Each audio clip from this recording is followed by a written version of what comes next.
Hi, April. How are you? Hi, doing well. Happy to be here. Thank you so much for coming.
The mic is working.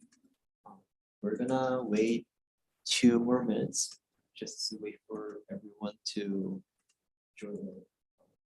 We have around 30 people registered, so let's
Hi, everyone. Welcome to the Fast Fashion TED Talk. Sorry, some technical difficulties. Okay, all good? All right. Hi, everyone. Welcome to the Fast Fashion TED Talk with April Auger. To everyone on all platforms, Zoom, YouTube, and those in HJ Patterson. Today, we're welcoming April Auger, who is the founder of All Aware. In today's presentation, we will start with listening to her TED Talk, then April will present, and then we'll end with a Q&A session. As we're collecting questions, we'll be collecting them through the chat function, as well as on YouTube that the moderators will then relay to April. All right, I think we're ready to start. Good to go. Can you guys hear me? Awesome. Hey, everyone, thrilled to be here today. Like Marissa said, my name is April Auger Perrin, and I always love an opportunity to talk about something that I'm very passionate about, and that is fast fashion. Not because I shop fast fashion, just because I enjoy telling other people about the harmful impact of fast fashion on our environment, as well as the social impacts and economical impacts of fast fashion. So thanks so much for having me today. I'm going to share a little bit of my TED Talk that I gave several years ago, but also I want this to be more of a rich dialogue and discussion. Have a lot of material I could cover. I did a lot of this in my master's thesis several years ago. So there's a lot of information we can talk about. And if there are things that I don't touch on that you have questions about, as Marissa said, feel free to drop them in the chat. And hopefully we can get to those as well. And Marissa, you have my slides, right? Okay. Yep, I got it. All right. And I'll tell you, Marissa, when you can advance the slides. If you want to go ahead and put that first slide up there, that's fine. And I want to start with a story for all of you. So on April 24th, 2013, in Dhaka, Bangladesh, a woman by the name of Rosina Begum, along with her sister, walked into a clothing factory known as Rana Plaza. And as they walked into the clothing factory, they started to settle into their workstations for the day. Rosina heard a loud rumble, and she saw the cracks in the building begin to widen. She glanced to see her sister working nearby. And this would be the last time Rosina would see her sister alive. Moments later, the building collapsed, killing more than 1,100 workers, most of whom were women. And Rosina herself was trapped under the rubble for several days, and she had to cut off her own arm just to escape. And as you can imagine, Rosina to this day is struggling to provide for her family. She was a garment worker, she sewed. And so as you can imagine, trying to sew with one arm is extremely difficult, if not impossible. And so as you can see here, there's a picture of the Rana Plaza collapse. And I'd like to say that the Rana Plaza collapse was an isolated incident, but unfortunately, it's just a symptom of a myriad of problems that we see in the fashion industry. And at the time of the collapse, Rana Plaza was manufacturing clothing for some very well-known Western brands. And despite numerous complaints from workers about the overall safety of the building, they were still told to report to work. And additionally, what we see, this is another tragic case of profit over people. And oftentimes, we're so far removed from these type of problems that it's easy for us to turn a blind eye. We can go to the next slide. So in the past 20 years, is there a slide before this one, Marissa? Yeah. So let's talk about the concern. So in the past 20 years, the overall production, consumption, and discarding of clothing has increased dramatically. We're buying more clothes than we ever have, and we're keeping them for half as long.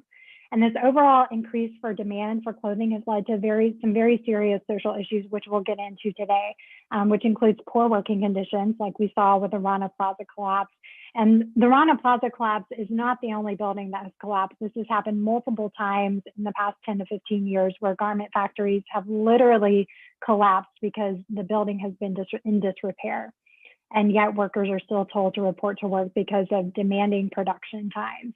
So we see we see poor working conditions, we see negative environmental impact, and often the disempowerment of women. And the United Nations Forum several years ago, and to this day, has declared the fashion industry as both a social and environmental emergency. And they've been trying slowly but surely to put benchmarks in place to help reduce the carbon footprint and the overall impact and toll that the fashion industry is taking on our planet. I'm sure it will come as no surprise to all of you that some of the largest contributors to these issues are what is known as fast fashion brands. And we'll go to the next slide. So I'm sure most of you by now have heard of fast fashion. If we could just do like a show of hands, let me see if I can see everybody. Raise your hand if you have heard of fast fashion. Okay. Yeah, this is great. This is great for me because I can tell you probably 5 years ago when I was doing my research for my thesis, even 5 years ago, when I told people about fast fashion, most people said, "What's fast fashion?" Or they had an idea, but they weren't exactly sure what fast fashion meant and what that was. Now, you guys are very much aware, and I think obviously with the nature of this group, of what fast fashion is. But essentially, it's the process by which retailers mass produce trendy, cheap, and often disposable clothing for Western consumers.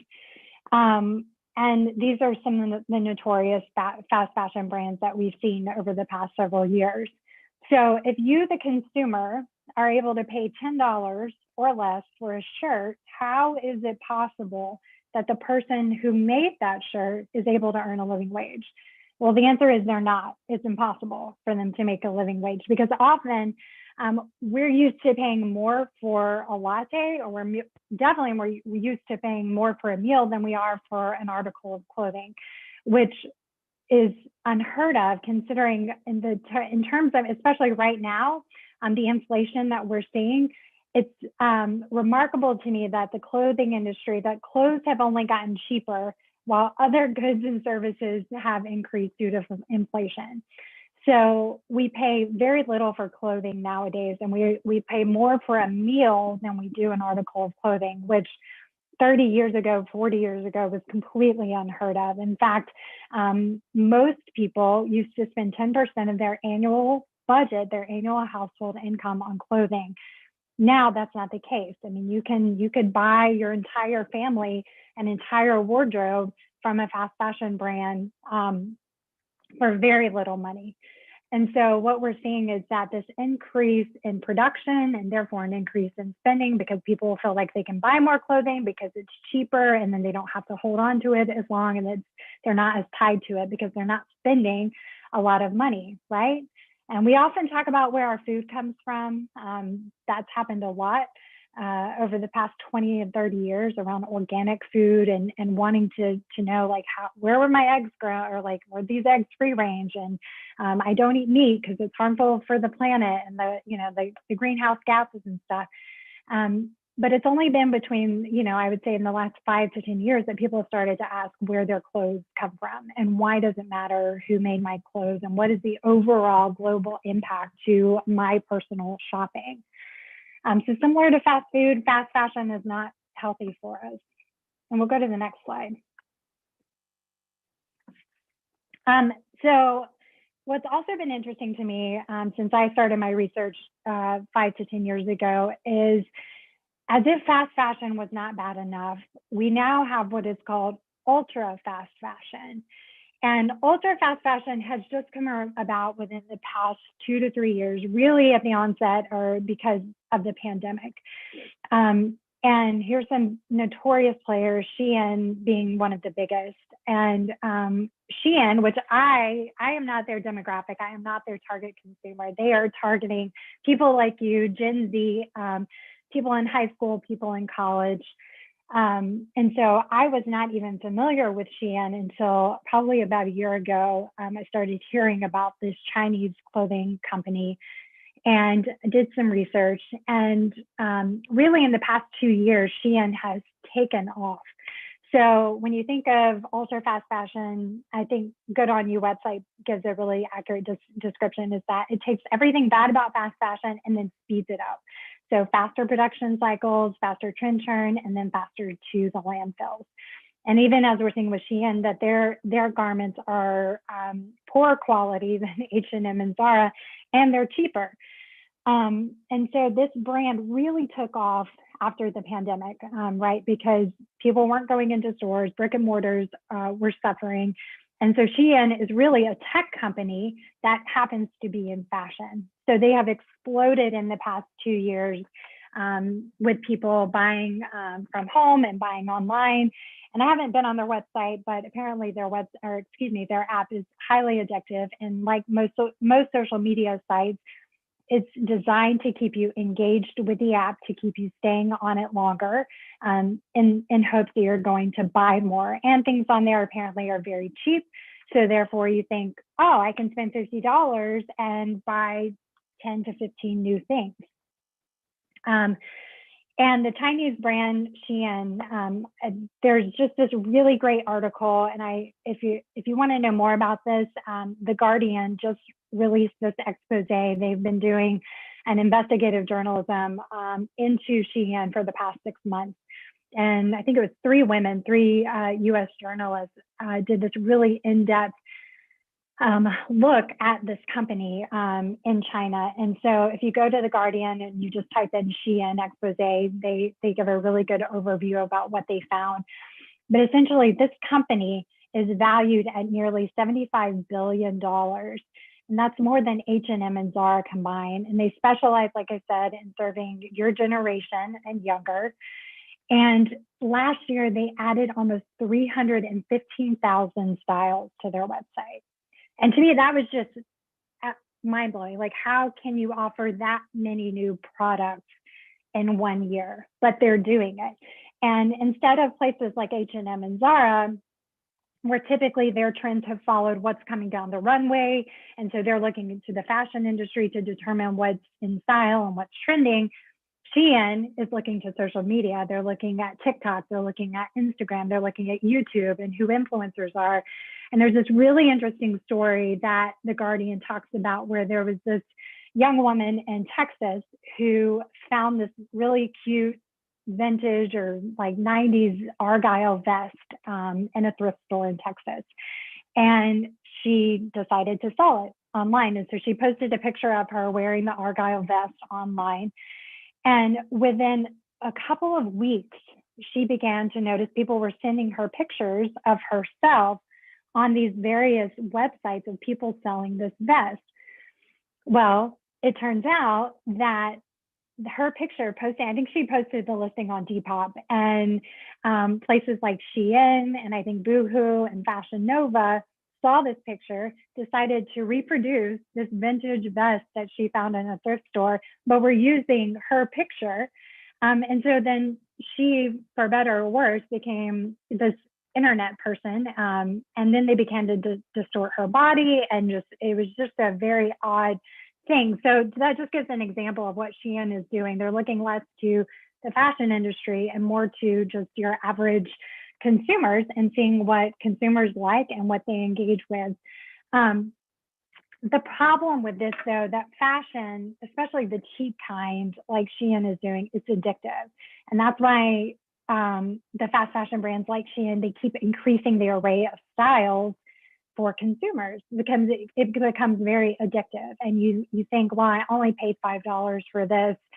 If it doesn't work, it doesn't work. I'll just give it away, or I'll throw it away. And additionally, I watched, in preparation for this, I watched some of these hauls that some of these YouTube influencers and TikTok influencers do, where they'll spend $200 and get this big box of stuff from Shein. And of course, they try it on and show their audience, like, this is what I got. And so this idea, again, that we can buy and buy and buy without any thought of where did this come from, or the environmental impact of when am I going to wear this? How long am I going to keep this in my wardrobe? It's really damaging to people and to planet. So like I said, the ultra fast fashion was newer to me, so I find it super fascinating. There's a lot out there about ultra fast fashion, and if you want to dive in deeper into that, then I highly recommend just Googling ultra fast fashion or Googling expose on Shein to learn more. Boohoo as well. There's a lot of information out there about Boohoo. All right, so let's go to the next slide. And there should be one before. Oh, sorry, no, you're right, my bad. So I want to talk a little bit about greenwashing. Can we just get a show of hands of who's familiar with greenwashing? Okay, great. You guys all get an A+ in my book. All right, so greenwashing, which it sounds like you all are familiar with, is this idea that disinformation is disseminated by an organization or i.e. fashion brand so as to present itself as environmentally responsible, as their public image is that they're being environmentally responsible. We're seeing this a lot, much more so than when I started doing my research 5 to 10 years ago. At that time, brands didn't have to give a statement about what they were doing and their practices and what their supply chains looked like. But the positive thing is that so many consumers started paying attention and saying, hey, wait a second, brand, who made these clothes? And I want to know, are they making a living wage? I want to know what materials, are in my clothes and how that's having an environmental impact and what you're doing to reduce your carbon footprint. So what did brands do? Did they stop making as many clothes? No, absolutely not, because it's all about profit in the end. So what they did was create a really big PR scheme. And let me just say, I can be cynical around this topic, but I do think there are brands out there that are really trying to reduce their carbon footprint. I don't want to make it seem that all fashion is bad and that all brands are bad. That's not the case. I really do think that there are brands that understand the impact that they're having and they're trying their best, whether it's in the materials that they're making or whether it is, or the materials they're using, or who they're employing and making sure their supply chains are ethical. However, I will say that most of these brands, it is a complete PR scheme. And so they're using a lot of language that sounds good to the consumer because the average consumer doesn't have time to research synthetic fibers, doesn't have time to research about where was this made? Oh, it was made in Bangladesh. Okay, well, what was the factory? How much are the workers getting paid? Are they making a living wage? Are they being forced to work in conditions like we saw at the Rana Plaza, right? So the average consumer doesn't have time to think through these things. So what often these brands do is what we call greenwashing, is they'll put a label on something that says used from recycled materials or using sustainable materials, where you see that as a consumer and you're thinking, oh, great job, H&M. You have a conscious line. Great work. I feel better shopping with your brand.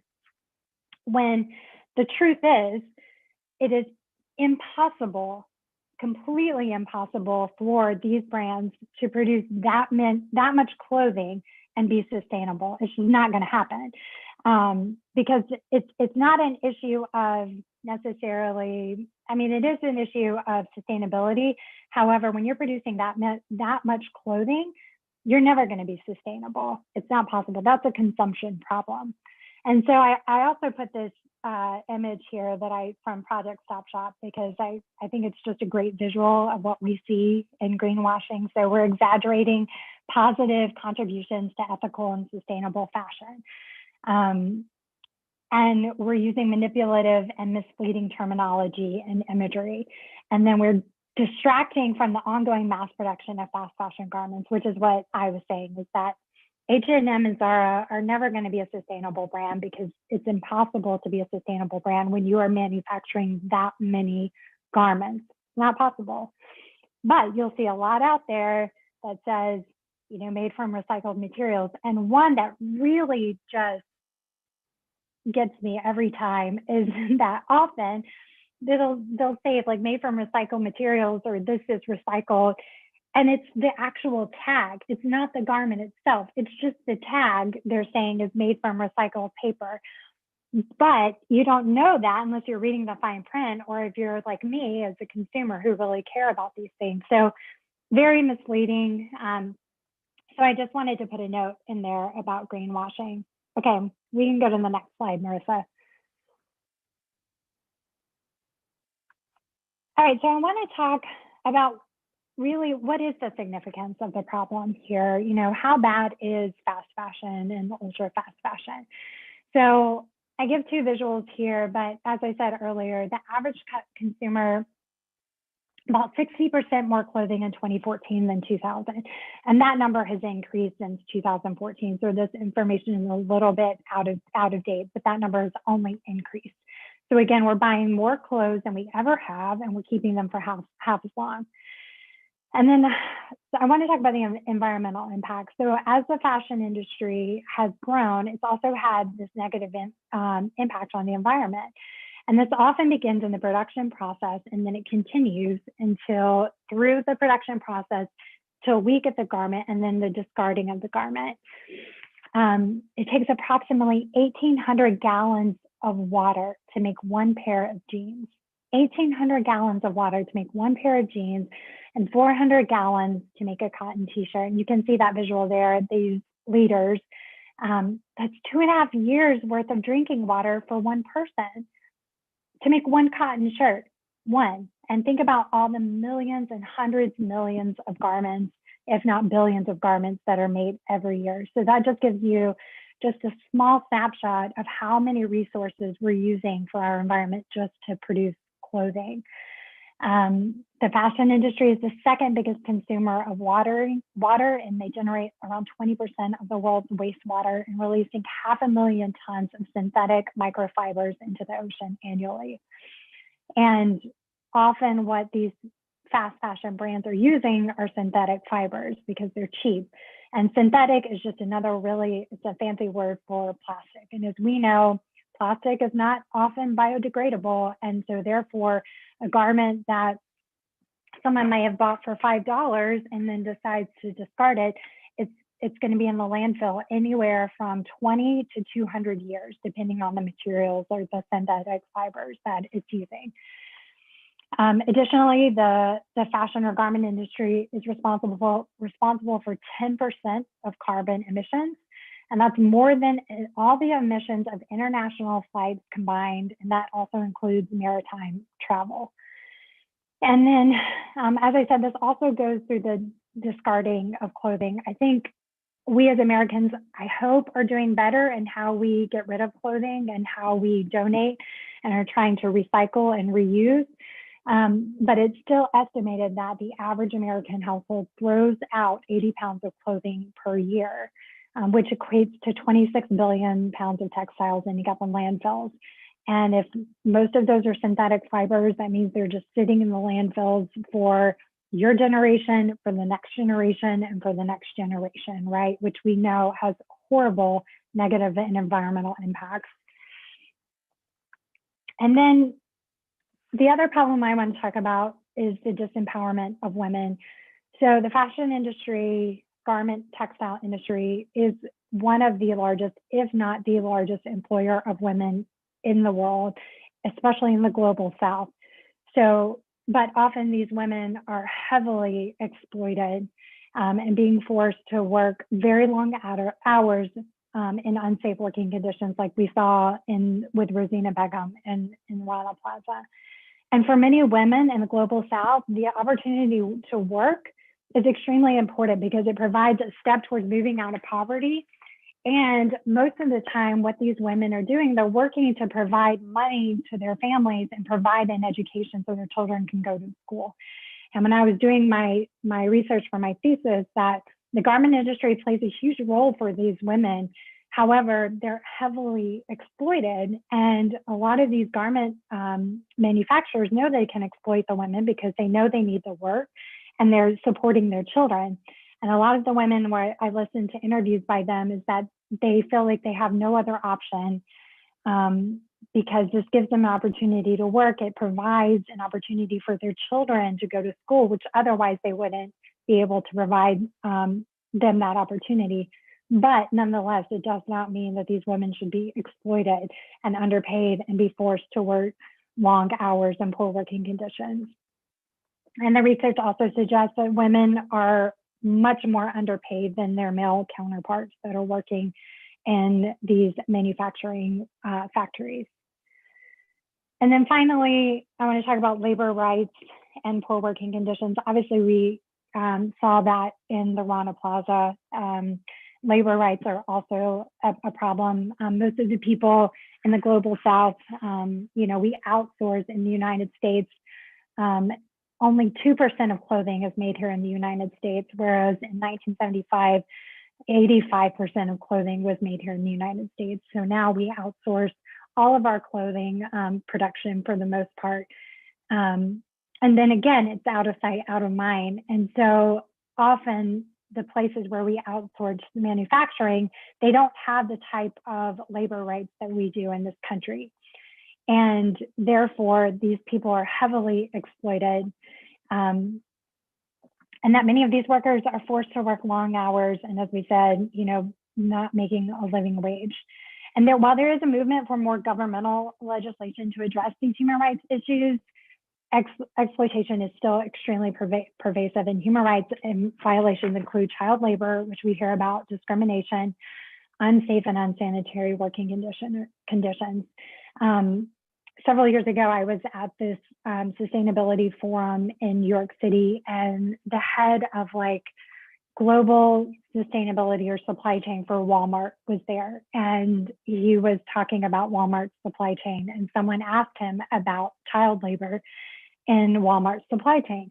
And I thought it was very telling and interesting that he said, he took one thing that Walmart sells, and he said, let's look at fish. He said, our fishing industry. And he said that they had received a tip that they were using forced labor, child labor in the fishing industry, and they sourced their fish from Southeast Asia. So they sent someone to investigate, couldn't find anything. They kept receiving this tip. Hey, we're receiving these tips that there is child labor being used on these fishing boats. And anyway, it took months and months and months of investigating. And then finally, it turns out they were using child labor on these fishing boats in Southeast Asia. And so basically the head of the supply chain for Walmart said, we can't guarantee that child labor is not being used in our supply chains because that's just one, and we received a tip. So I think it's really tough when we're talking about some of these global brands that are so large. They want to be able to say that, yeah, we have a clear supply chain and that we're not using forced labor, but often they don't know because they don't have people there on the ground. And when you outsource so much of your manufacturing, you lose the oversight into what's actually happening in the supply chain process. All right, Marissa's a step ahead of me. So we've got, I've given you a lot of gloom and doom, and I'm sorry about that.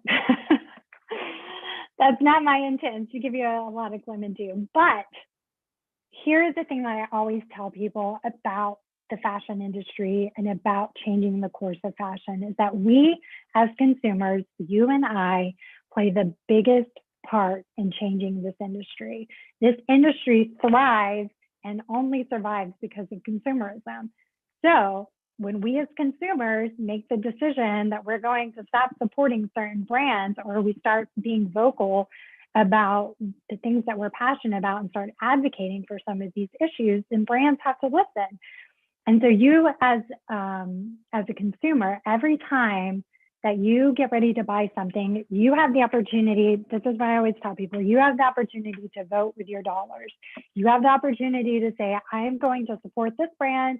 I am voting for this brand because this is where I'm going to invest my money and not X brand over here. So you have the opportunity to vote with your dollars every time you decide to make a purchase.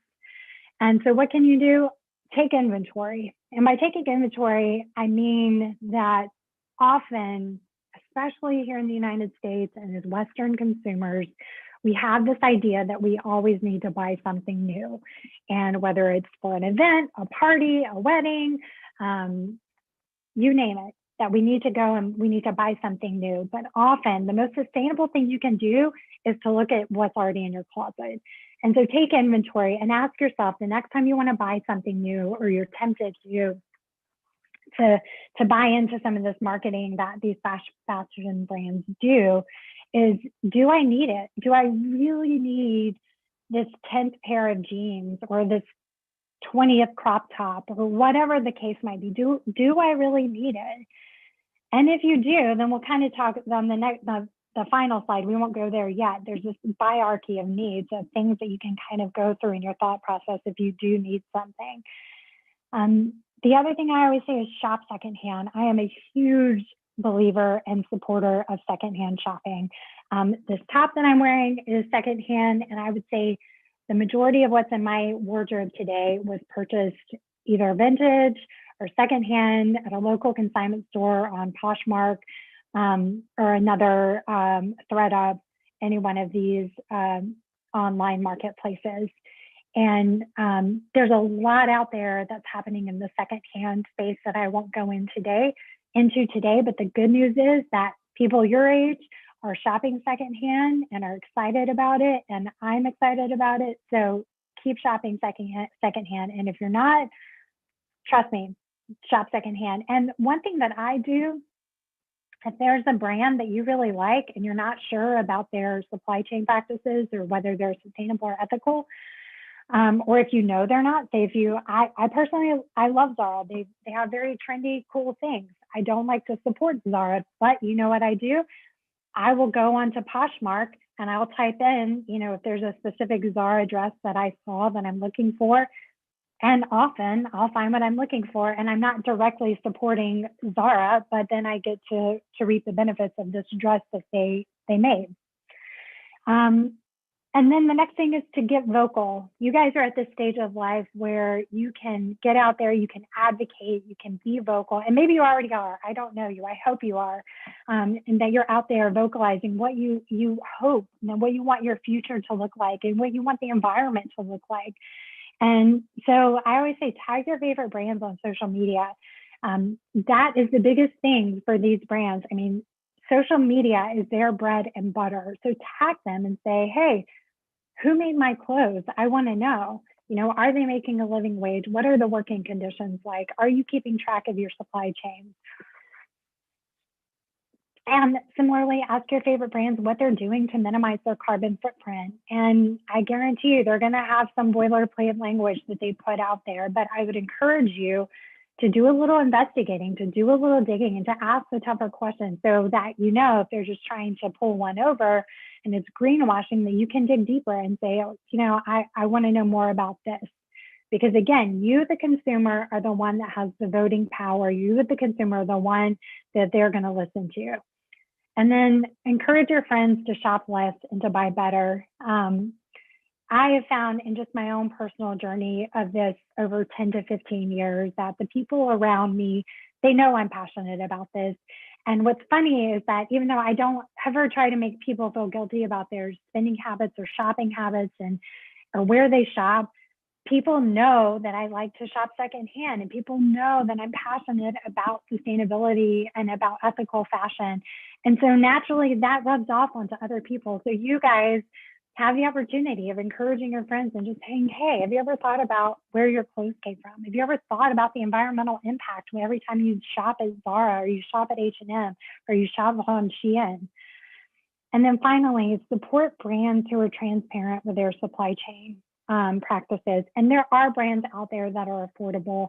One of the biggest questions I always get is, why are sustainable brands so expensive? Or, I'm a poor college student. I can't afford to spend hundreds of dollars on a wardrobe or on a piece of clothing. And I get it. I totally get it. And, if you're in that stage of life, that's okay. And there are brands out there that are kind of on that border where you can support those brands and that are transparent in their ethical practices. And additionally, if you're like April, hey, I only have the budget to shop at H&M. Again, that's okay. I would just ask you, how much money are you spending at H&M? And that every time you choose to buy something, is it something that you really need? And is it something that you need to buy new, or can you borrow it from somewhere? And this kind of goes into our last slide, Marissa. And that, oh no, you can't see it. That's a bummer, but I will, I'll send it. So if you Google, it's called the Biography of Needs. And this girl named Sarah created this visual, and it's essentially, it's use what you have, then borrow. If you can't use what you have, then can you borrow it? And then if you can't borrow, can you swap with somebody? And if not, can you thrift it or find it secondhand? Or can you make it? And then finally, can you buy, and then you can buy it. So they're like this hierarchy of needs. Do you see it? It's called the Biography of Needs.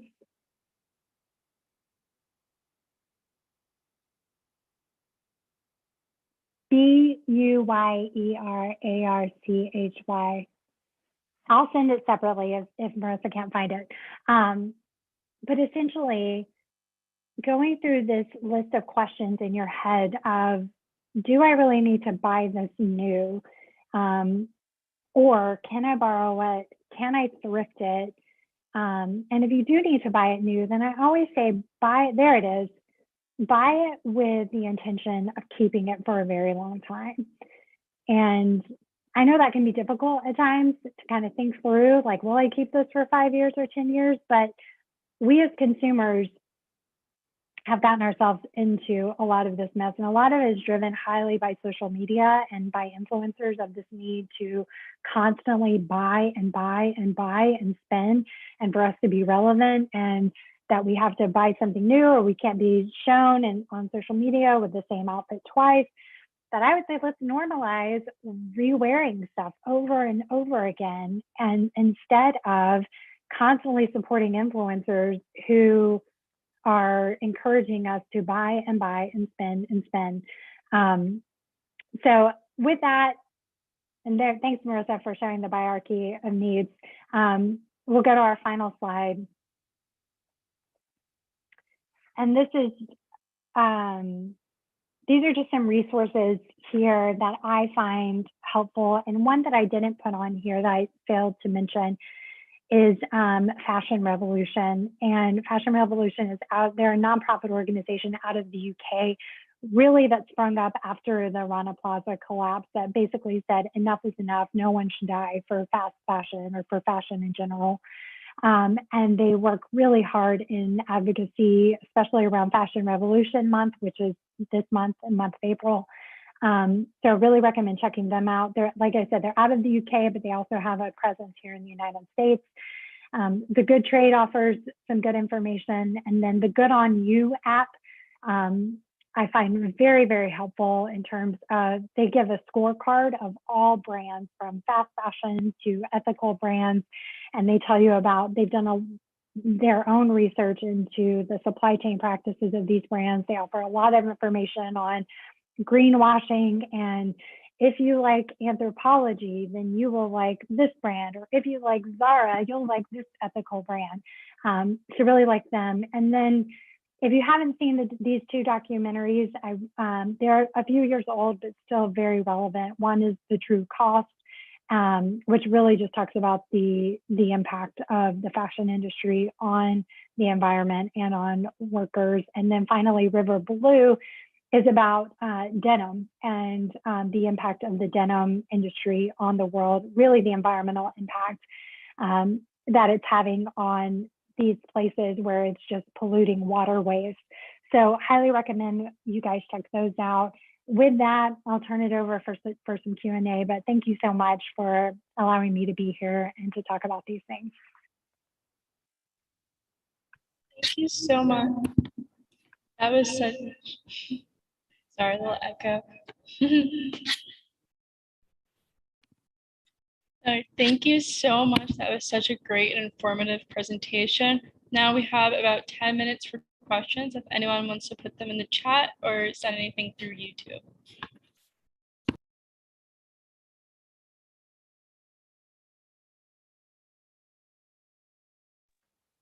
I love someone put that it's rewarding when you find an item you really like at the thrift store, almost like treasure hunting. I agree 100%. It's like the thrill of the hunt. And the great thing about thrifting or consignment shopping is that you can find unique things that not everyone has and not everyone is wearing. And that's what I always love about secondhand too, is that you never know what unique things you're going to find.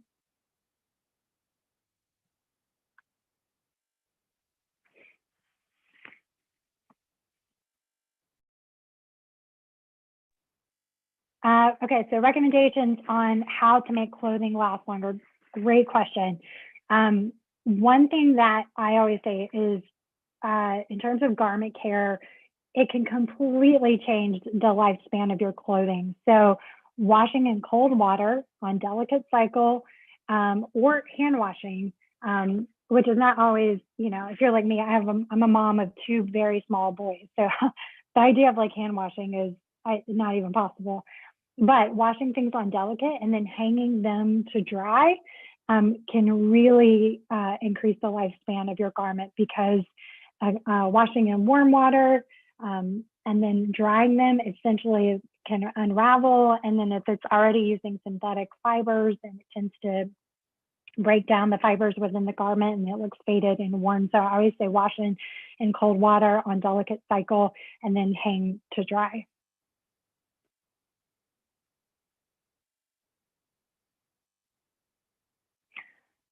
Oh, very, very cool that you are, I hear this is a thing with your age group and trying to make your own clothes, which I think is phenomenal. So sustainable fabrics, so I have a very good friend who I'm going to put in the chat, who I recommend you guys, if you are interested in sewing and creating, sorry, I cannot type and do this at the same time. So this is my friend. She's here in Richmond. I'm in Richmond, Virginia. Top Stitch RVA. She is a professional mender. She mends clothing. She used to make clothing, but her trade is she did fashion design, but she decided she wanted to be completely sustainable. So she doesn't make anything new. She just only mends and repairs clothing for people. However, she has a lot of information about if you want to get started. Sustainable fabrics are very expensive. And there are people who, I am not one of these people, but there are definitely people out there that will talk about, I know here in Richmond, there's like a community of people who like grow their own cotton, harvest it, spin it, and do that whole process. But it is very time consuming and it's very expensive. So I don't have a lot of information about sourcing sustainable fabrics other than I know it's time consuming and I know it's very expensive. But check out my friend Lisa for Top Stitch RVA. And you can also message her on Instagram. She's very responsive and she can also point you in the right direction. We had a few questions also from, so a few questions pre-written from some of our ambassadors. The first question is, there are certain commonly used sustainable materials like viscose, which is biodegradable, that require the use of chemicals like carbon, I'm butchering some of these names, disified in their processing, and it also consumes a very large amount of water and emits a lot of carbon emissions. Is there an alternative material for that? If yes, are these easily accessible for people to find and buy? The short answer is no. To the previous question also. The short answer is there's not really an alternative. Sorry. And I thought this was a great question. I actually did a little bit of research into this. Apparently there's a new material that's coming about or that they're using called let me see if I'm gonna, Eco-Vero. I may not be spelling that right. That brands I think are just starting, some sustainable brands are starting to use, but the short answer is no. They might advertise as using other alternatives to viscose, like a modal But from my own research, there is nothing. And if there is, if it's coming about again, these fabrics are extremely expensive. And I think that was one of your questions too, Marissa, was just around affordability around some of these fabrics and why this process and why often sustainable garments are so expensive.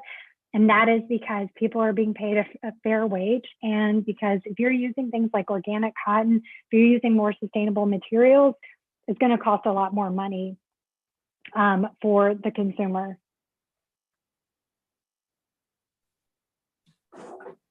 It looks like, go ahead, sorry. It looks like Taylor also asked, is there a fair trade label equivalent for clothing to look out for? So you can, so the Fair Trade label, Fair Trade Federation does use fair trade labels on clothing as well. I think we also often are used to seeing fair trade on like chocolate, coffee, foods, things like that. But there are even, I was in Target a few months ago, and Target had a Fair Trade Federation label on some of their clothing, which was surprising to me. I didn't realize that. And the good news is, if you see a fair trade label on a garment, the fair trade label, the Fair Trade Federation requires, they go through a thorough process to be fair trade certified. So if you ever see something that is fair trade certified, then usually in my mind, when I see that, it's like, okay, that's given kind of like a gold star, because the Fair Trade Federation has its list of criteria that this brand or this garment has to adhere to and has to go through to pass this criteria that the Fair Trade Federation requires. So anytime you see that, the Fair Trade certified label on a garment, then you can, I mean, for the most part, you can, it's like a 2 thumbs up.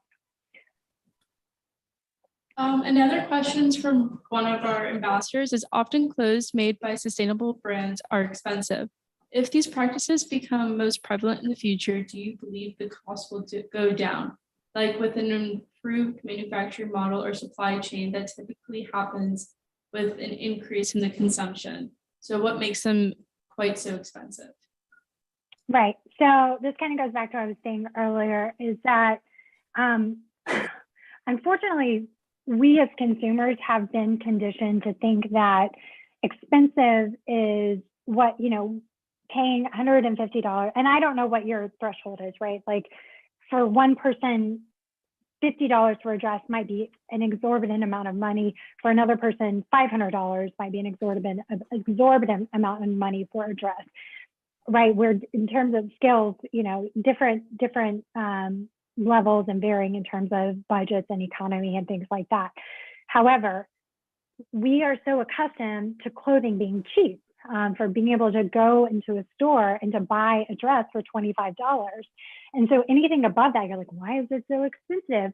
But when you think about the labor, okay, and then if you're thinking about if somebody is actually making a fair wage, a living wage to make a garment, and then even if the supply chain becomes more efficient and this brand grows, it doesn't necessarily, then the brand's not going to be sustainable any longer, right? So brands like H&M and Zara, no matter how efficient they become in their sustainability practices, they're not going to be sustainable because they're manufacturing at such a high number and such a high level of clothing that they're never going to be sustainable. And often some of these smaller brands, they don't have the marketing budgets that H&M and Zara do.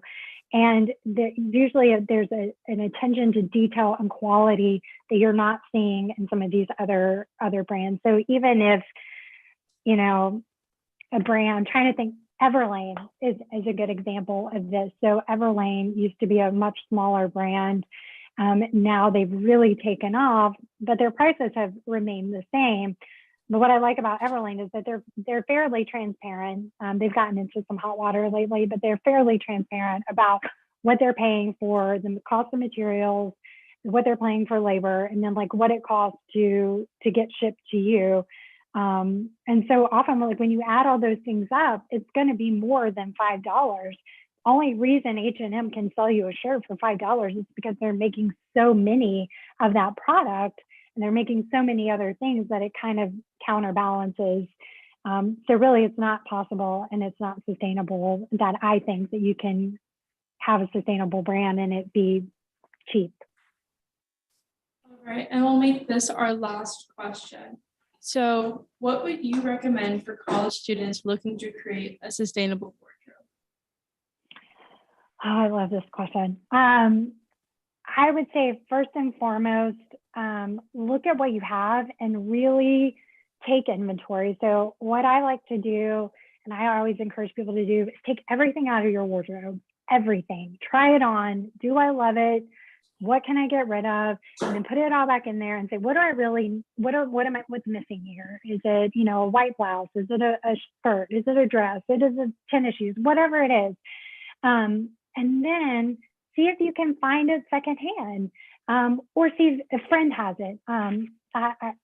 This has happened more often than not, where I have a friend who's the same size as me. We have a similar style of clothing where I'm like, Molly, I really need this dress to wear to a wedding. Do you have something I can borrow? Because I don't really need a dress that I'm going to wear once to this wedding and then I'm never going to really wear it again, or I don't want to wear it again because people have seen me in this one dress. So always try to borrow. So always take inventory about what you have, look at what you have, and then really assess, what do I really need? Or what would I really like to have? And can I borrow it? Can I shop secondhand and find it on Poshmark? Can I find it in a vintage store? Can I find it, in a thrift store, online consignment store?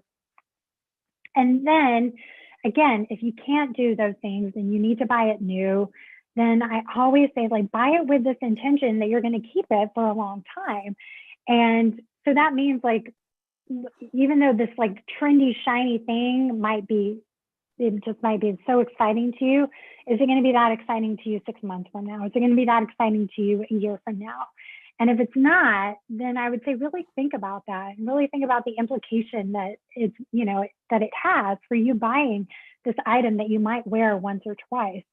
And if you think that you're only going to wear it once or twice, then I'd really encourage you to try and borrow it or buy it used. Such a great answer. Thank you so much for your time. This was such a great presentation. Well, thank you guys so much for giving me the opportunity. And Marissa, feel free to share my email. If you have any other questions and you want to ask me, feel free to follow up with me. But kudos to all of you for being here. And thank you so much for your interest in the topic and just for your passion and zeal around sustainability. So thanks, everybody. Thank you so much. Have a great day. Bye. Bye. Thank you.